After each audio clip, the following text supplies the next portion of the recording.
The following is a Spirit Street production.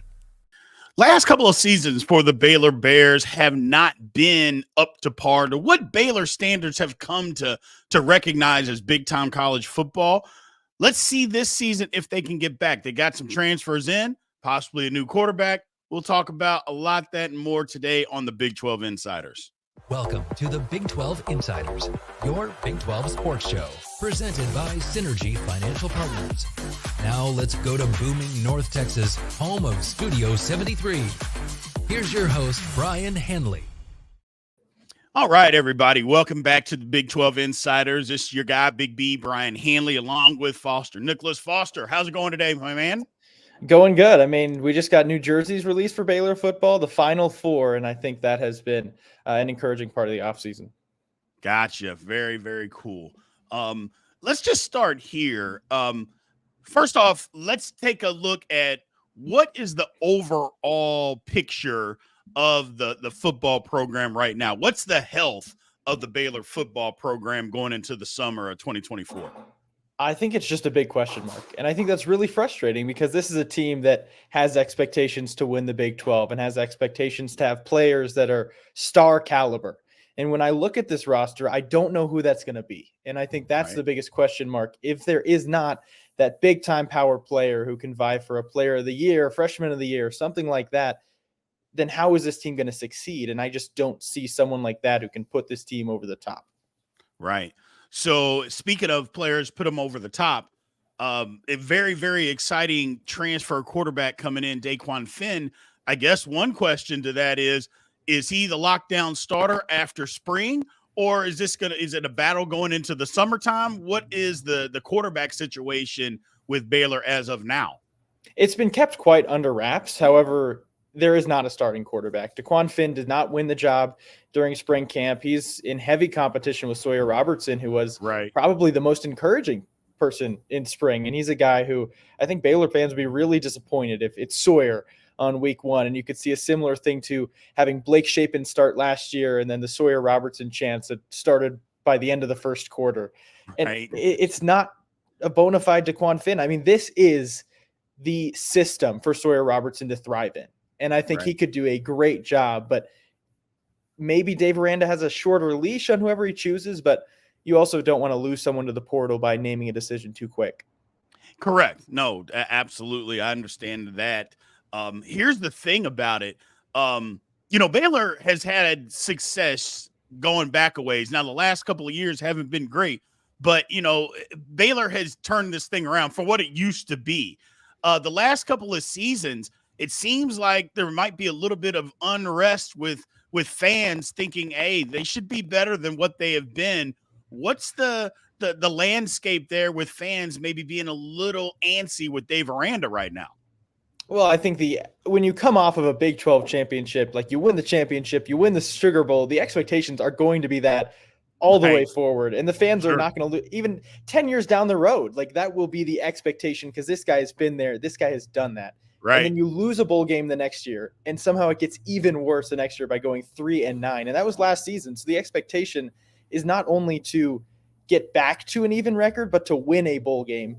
And that feels like low expectations coming from a coach who has been there and has done that. So I think the frustration is, missed opportunities after that Big 12 championship are still hindering this team now. And I guess it's how much can you do for me right now, Dave Aranda? And I think he had a fantastic offseason, specifically with this most recent spring transfer window and bolstering the offensive line and defensive line. But I don't know if that's enough to move the needle on a guy who didn't rebolster his team after winning that Big 12 championship.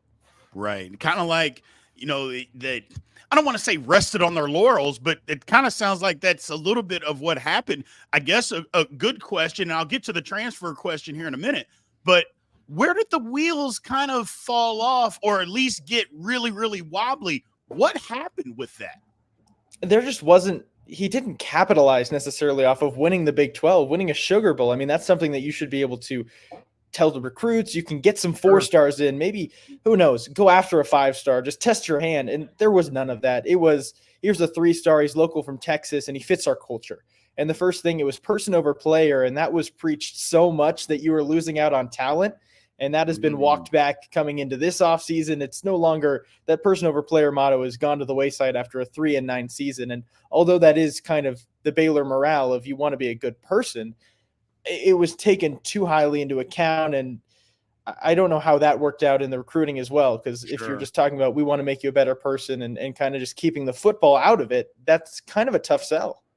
Well, and the thing about it is, look, I've been part of football locker rooms. I've watched football for the majority of my life. Yes, everybody wants everybody to be the model citizen on their team. And look, don't get me wrong, you don't want any criminals, 0 criminals on your team, but you're going to have an element of some sketchiness somewhere along the line on your football team, because let's just be honest, human beings aren't perfect. So you're never going to have the perfect human being. At the same time, there's a fine line there. You need some guys with a little edge to it, not lawbreakers, but guys that have a little bit of edge to them. And it sounds like Baylor said, we don't even want anybody with any edge. We just want good model football citizens, which, again, that's okay. But I don't know that you're always getting the best football player. Look, it sounds like I'm saying, hey, you got to have a bunch of rough and tough rumble guy. All I'm saying is you need some guys with some edge to it. And it sounds from what you're saying and what it looked like is that Baylor said, no, we're going to pump the brakes. We want all model citizens, and that's the only thing that we want. And I just don't know that that works in today's day and age. Well, I agree with you on that. And I think there was some edge on this team. Specifically, I think the wide receiver room had, at least in pairs. I mean, Monterey Baldwin was a guy who publicly criticized his team for not having the edge it needed. So there were guys that were bought in, and not only were the rest of the players not bought in, but they didn't have that edge, as you were saying. And that's just a terrible combination of it led to the mess. And now it's trying to figure out walking back players who had left, and then trying to figure out how you can get back to a point where there is job security and also someone who you can root for in Waco. Absolutely. Well, let's talk and change the subject to a little bit of positive note here. Let's talk about the transfer portal. You know, as you mentioned, Baylor did an outstanding job in the transfer portal. It seems like they're trying to flip the roster. You can do that in today's day and age. You can have a bad season, and the very next year you can have a good season by just turning over the roster. Tell us what Baylor did to improve their roster to try to get, number one, back to 500, but to try to compete and get to the upper echelon of the Big 12 again. The red flag last year was absolutely the offensive line. There was not enough time to throw the ball, but you couldn't rush for positive yardage 2 out of every 3 attempts. So the goal in this offseason was getting offensive linemen. You pick up a couple of those in the fall window or the winter window, and it looked like maybe that could fix the gap. And you went on, you added 3 more in this spring window because that just frankly wasn't enough. And the offensive line is going to be a point of emphasis. This team will win or lose by that offensive line, no matter who's playing quarterback and who you start at running back. It's going to come down to that. And I really like the Colton Thomason addition from Texas A&M. He comes to Baylor and he'll probably slot in as, I'd assume, a guard position. And I think that's just, frankly, a great addition for Baylor. It's something they needed. And you could see 4 or 5 brand new starters. I'd say 4. I think Colton Price is almost a bona fide starting center. He showed the most edge throughout the entire spring. Right. But this is an offensive line that's going to be very improved. Defensively, you're retaining not a single sack from an outside linebacker or middle linebacker from a year ago. I mean, there's not a single one. And that's something that Dave Aranda loves. He loves the linebackers that can come and get space, sack the quarterback, put some pressure on. You're not retaining a single sack from that position. So the goal was to add at that position. They did. They also brought in some defensive linemen. I think nose tackle still the biggest question mark. And how do you fill that gap? And at the time being, it's going to be 2 jack rushers and edge rushers instead of that single nose rusher. Gotcha. So sounds like they basically added, as we talked about, a little toughness to bolster up the team, which again, everybody needs. Look, offensive line, you're not doing anything. No matter how good your skill position players are, you're not going to do anything without an offensive line. And your defense is going to be a sieve if you can't stop anybody and you can never get pressure. So I totally understand how they did that. It sounds like also that the quarterback battle is going to go on into the summer and into the fall camp, which to me, I think is a good thing. You know, when you have something that's unsettled, there's no reason to name a starter now. Make those guys earn and compete, especially with what happened last year. Not saying it was the quarterback's fault, but with what happened last year, I think it's good that they're saying, no, we've got some competition here, and we're going to make you guys earn this job. I agree with you, but I think this is the exact same thing that did happen last year. Was they brought in Sawyer Robertson out of the transfer portal. He was the hot commodity. Blake Shapen was coming off of somewhat of a down season, and you wait right until that first game and you say, no, we're sticking with Blake Shapen. And that already ruffles some feathers before things even went sideways. So when they went sideways, that was kind of your fall guy. And then when you made the switch, it was like, ooh, where's the disconnect then?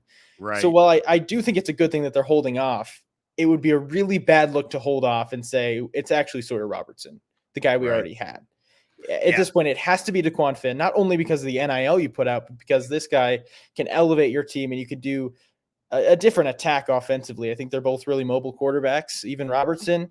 And I think it comes down to how you want to frame your wide receiver package around them and running backs. It'll be a different look offense, but you have to have that figured out, I think, in the summer. Even it can't be a week or two before opening day like last year.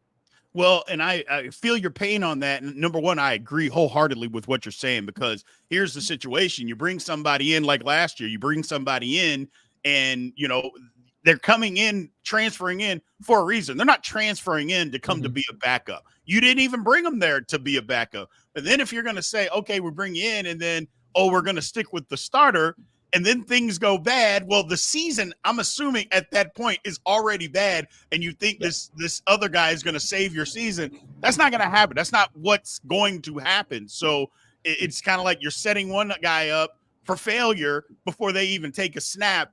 And I would hate to see that happen to Baylor this season, because, I really do believe that they have the workings to be able to put something together. Now, their schedule doesn't help. We'll take a look at that on the second half of here. The schedule, it doesn't help, but I do believe that Baylor has enough and can be enough. And I think Dave Aranda is a good enough coach. Look, we can talk about whatever happened previously. He let it get away. I think he's good enough to get things back, Foster, in the right frame of mind where, you know what, it's time to go compete with these other guys, because Baylor, we're just as good as the rest of the teams in this conference. Yeah, he's a defensive genius. There's a reason he has won a national championship as a defensive coordinator. He's taken this team to a bowl game, won a Big 12 championship. His resume says it all, and now it just kind of needs to get back to that point.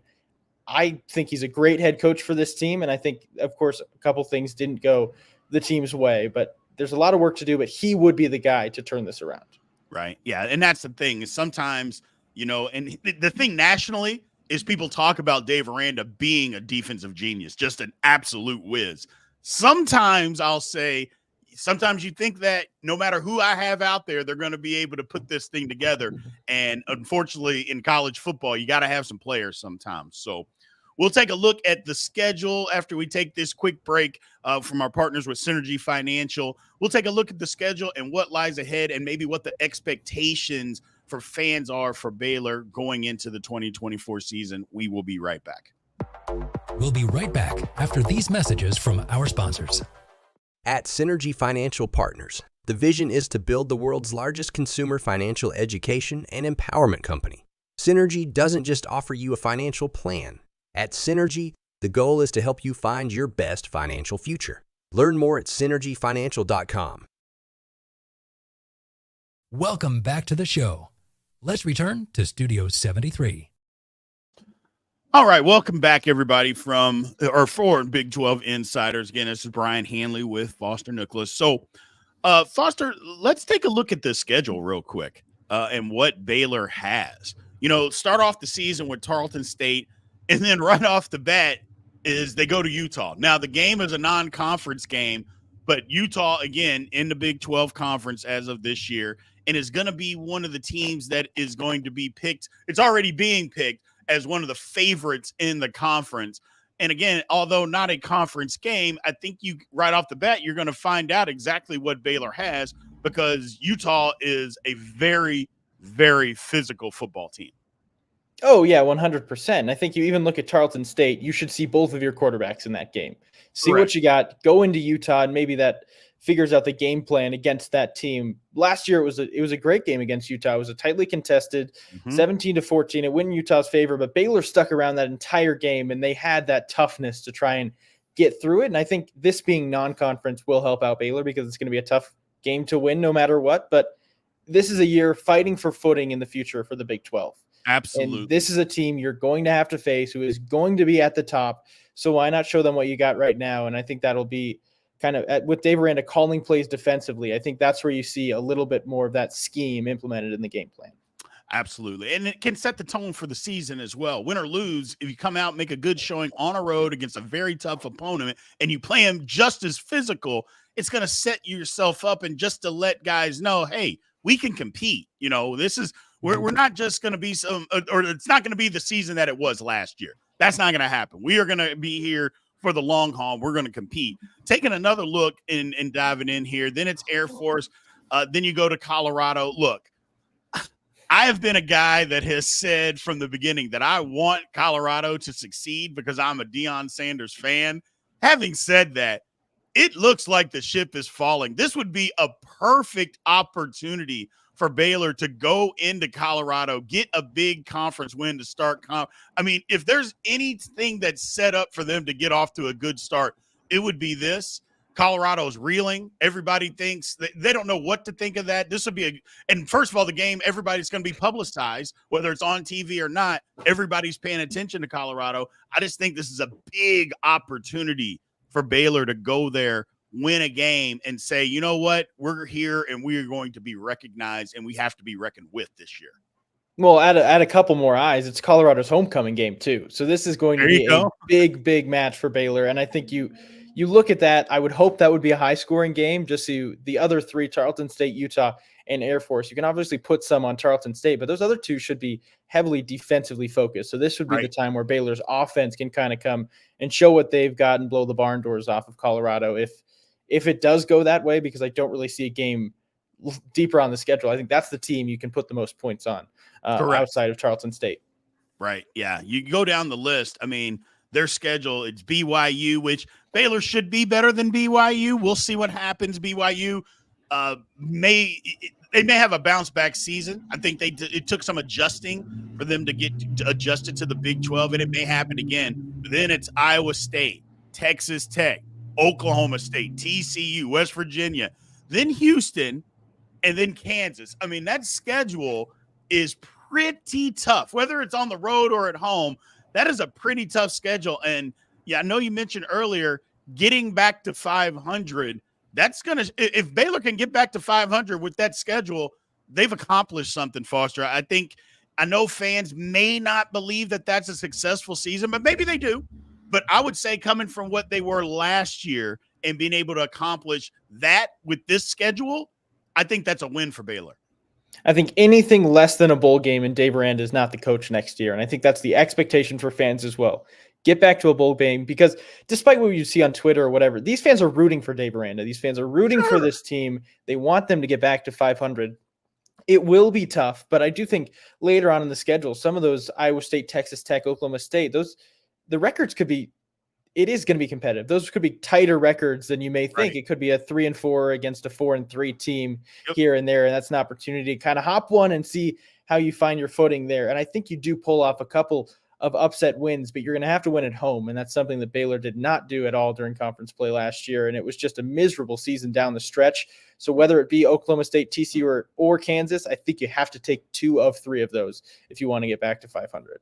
Right. Here's the thing about last year, and I know nobody wants to necessarily say that out loud, but once the season goes sideways, the kids they didn't give up, but their best ever, they just weren't putting forward that. If you get down to the last 3 or 4 games this year and you have an opportunity to get to a bowl game and then kids can see that, then their best effort moves forward. That's why I think it's important to get off to a really good start. And like I said, the Utah game, the Arizona Air Force game is going to be highly competitive, I believe. But then that Colorado game, I think, can be the catalyst to a really good season for Baylor.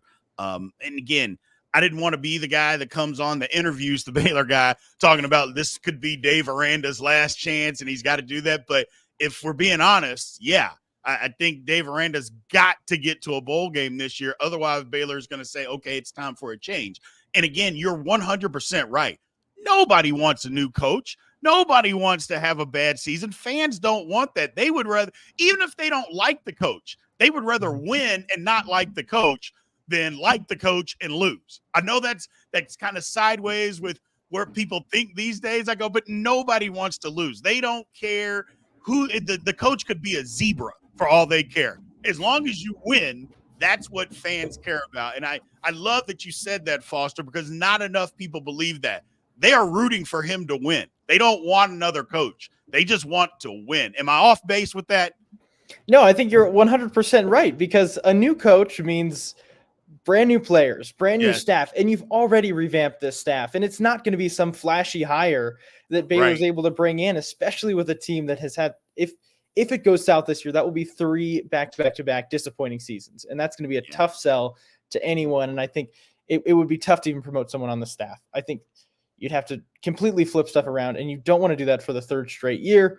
Right. I like Dave Aranda. I do think the schedule's tough, but I think that's exactly what they need. And maybe if it is a 5-7 season, you have to see noticeable improvement. This was a team bottom 2 in offense and defense in the Big 12 last year. If you've got maybe the best passing offense, I mean, I don't think that's something this team will have, but if you have something like that says here is noticeable improvement, that's something that also could keep him here. And whether that be the run game, the pass game, or the stifling defense that has been his brand.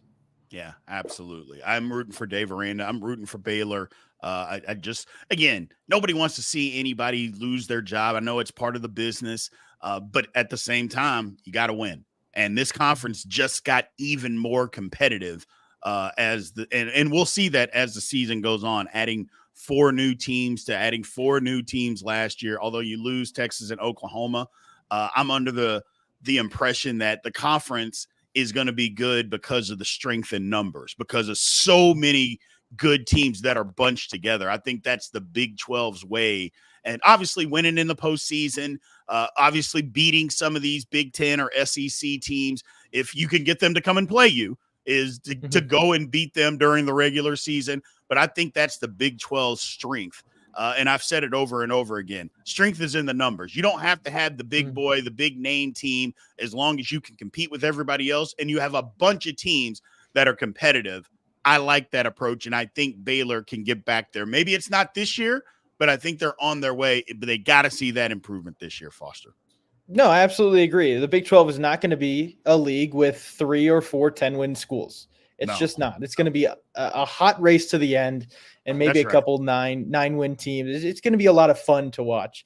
And I think that, I mean, while fans may be disappointed to lose some of those rivalries, I'm excited to start some new ones. And I think this Baylor team is as well. And just kind of, I already said it. You're trying to put yourself out there as a top-tier team in the Big 12, and this is how you do it. People thought it could have been last year just because there were 4 new teams, but now that you have added the 4, this is the new look Big 12. There will not be a change for the, I mean, I think we say 4 years in the future. I think this is the Big 12 at least for that long. Right. So why not just kind of staple your brand here right now and forget about expansion or anything like that? Correct. Here's the thing. The Big 12 is looking for somebody to take the lead. That's the thing. They're looking in football. They're looking for somebody to take the lead or take the lead. And again, I'm not here to just pump up and say that Baylor's going to be that team this year, but it doesn't mean they can't be either, and it doesn't mean that they can't be in that conversation. And it starts by getting back this season, to getting back to respectability this season, which I think that's what fans want. It's one thing if we're not at the top of the league. It's another thing when you're not respectable. And I think that's kind of what fans were had to deal with. And it's where Baylor was last year. I don't think that'll be the case this year, Foster. I think that they're going to get back to respectability, earn some respect. And this schedule, like we talked about, they're going to have to earn respect if they're going to be in respectability. And I think that's something that's going to happen. So. And I agree with you. And I think the biggest thing that you look at is a brand new offensive scheme. This team's going to want to throw the ball. They've got a great running back trio, Dawson Pendergast, Dominic Richardson, and Richard Reese. This team will be a lot better offensively than they have been in the past couple of years. And that's something that there wasn't a spring game or anything like that. So this is going to be a secret until it comes out, probably against Utah. You're not going to flash everything against Tarleton State. And that is going to be the reason why this team is successful, if the offense is something that truly turns around the year. Absolutely. Well, thank you very much, Foster, for giving us your time today. I absolutely appreciate it. We'll have you back here in the future. as many times as you can get on, we will bring you on. So we appreciate you and thank you for taking the time today. Absolutely. All right. We'll be right back to end the show. We'll have one final word from our sponsor, Synergy Financial Partners. We'll be right back after these messages from our sponsors. At Synergy Financial Partners, the mission is to change the way Americans plan for their financial future. Synergy doesn't just offer you a financial plan. At Synergy, the goal is to help you find your best financial future. Learn more at synergyfinancial.com. Welcome back to the show. Let's return to Studio 73. All right, everybody, welcome back. Look, Baylor, yes, they had a tough year last year. The last couple of years, it's been tough. But I think, like I mentioned to Foster, I think the respectability, they're going to have to earn it. And I think with this schedule, they will earn it. The schedule's going to be tough, but I don't expect Baylor to finish at the bottom of the Big 12 this year. I really don't. The quarterback's going to be a key. Being more physical up front on both sides of the ball, again, it's going to be key. But it looks like they've addressed those things. And if you've addressed those things and you get a different type of attitude in the locker room, like we mentioned before, in this transfer portal crazy era, you can be bad 1 year. You can be bad for 2 years. But then the third year, you can be great. So we'll see what is in the cards for Baylor. We appreciate everybody out there. Thank you for taking a listen to us. Remember to always follow, like, subscribe, make comments on the video. We appreciate your all support. We will be back tomorrow to see if we can do it better. Thank you. This has been a GoPowercat.com and Spirit Street production. Please support this show by subscribing to this YouTube channel or follow us on your favorite podcast platform.